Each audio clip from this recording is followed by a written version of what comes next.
And you know the old saying that you can pick your friends, but you can't pick your family? But also that blood is thicker than water. Perhaps you experienced it over Thanksgiving. Sometimes being around the people that have known you the longest is the most comforting or the most stressful. Joining us now for tips on surviving and thriving throughout the holiday season and dealing with social dynamics is Dr. Kevin Leman. He's a psychologist and the best-selling author of 50 books. Thank you so much for joining us this morning. How does birth order and family roles shape interactions in these types of situations, Doctor? Well, it's interesting because you get the firstborns who think that life ought to be perfect, okay? So that leads to stress for mommy and daddy who are trying to do everything just perfect for little Buford and Festus and the rest of them. But my advice to parents is keep it simple, okay? You got the babies of the family. They're the little whiners. You know, they're always whining. And by the way, you parents, if you have a whiner, what you need is a wine cellar. You know, you need a place to put them a little time out, so to speak. But anyway, keep it simple. You know, there's a difference between what kids need and what they want. And again, you have these different personalities who are going to sit around the same table together. My simple advice is, you know where the problems were. Look back at last year, for example. Okay, what was it like? What was it like at Thanksgiving just a few weeks ago? And you'll see where the potential sparks are. And if they've already been there, I got news for you, they're going to be there this year. So you better have a game plan. And if things get hot, and again, avoid politics, avoid religion, everybody knows that. But one of the things I've suggested to parents over the years is if an outbreak starts, whether it's over politics, religion, or whatever, I would purposely spill a glass of water, believe it or not, on the table. I would call it a diversion. And I would be ready to get in there and stop things, turn it in a different direction quickly. I love it. I'm going to use that over my Christmas meal, the old water trick. Now, Doctor, I want to get your view. So you've kind of described a very familiar situation for those who have school-age children, you know, maybe haven't, you know, fled the coop, if you will. Now let's reimagine those same three children are returning. They're all in their 20s and 30s, and you've got the empty nesters welcoming a full house. How do those dynamics change or stay the same? Well, they stay the same in that they're still kids. They're hedonistic little suckers, okay? They don't care about anybody other than themselves. Let's face it. And so you're going to have the temper tantrums, sometimes in front of you, Grandma or Grandpa. But when a kid throws a temper tantrum, step over the child. Don't step on the child. That's not a good idea ever. Step over them. In other words, here's the psychology of it. When kids throw temper tantrums, what they're really saying is, I am in charge of you. You're the boss of me. And trust me, Carrie, we have kids shorter than a yardstick. They're in full control of parents today. So again, I wrote a book called Have a New Kid by Friday.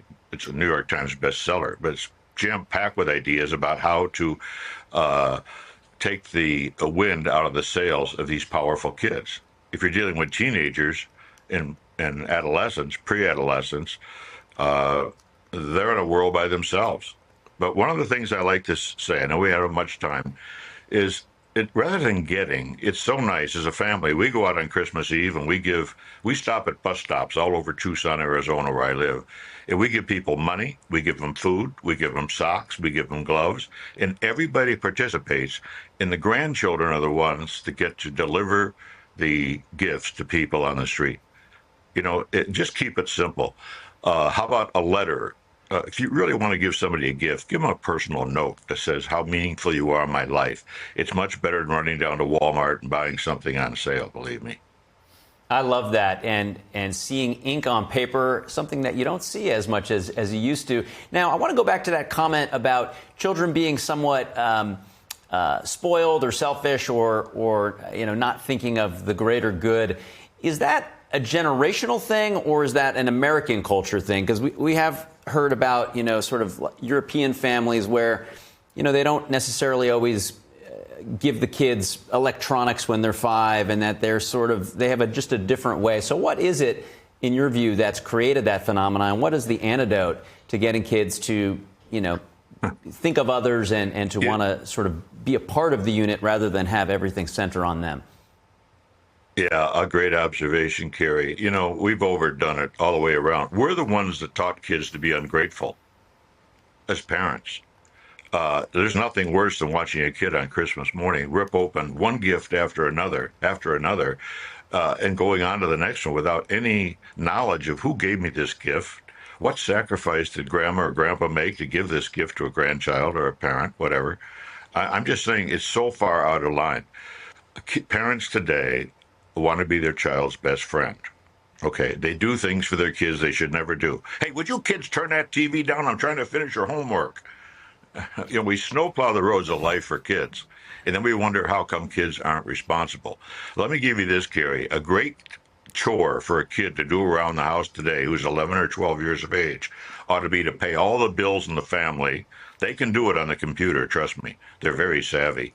But what a great way to teach kids about what life's really all about and what it costs to pay a mortgage payment or a car payment or rent, whatever.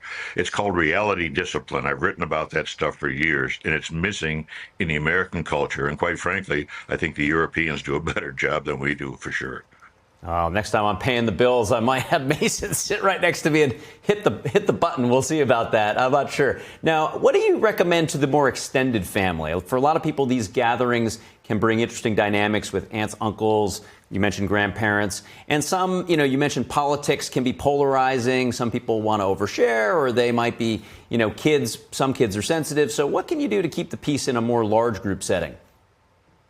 Okay, at the dinner table, if someone starts going political or religion, mom or dad, whose home we're in, says, you know what, we've already decided that that's not something we're going to talk about during this day, period. That usually ends it. Okay, sometimes it doesn't.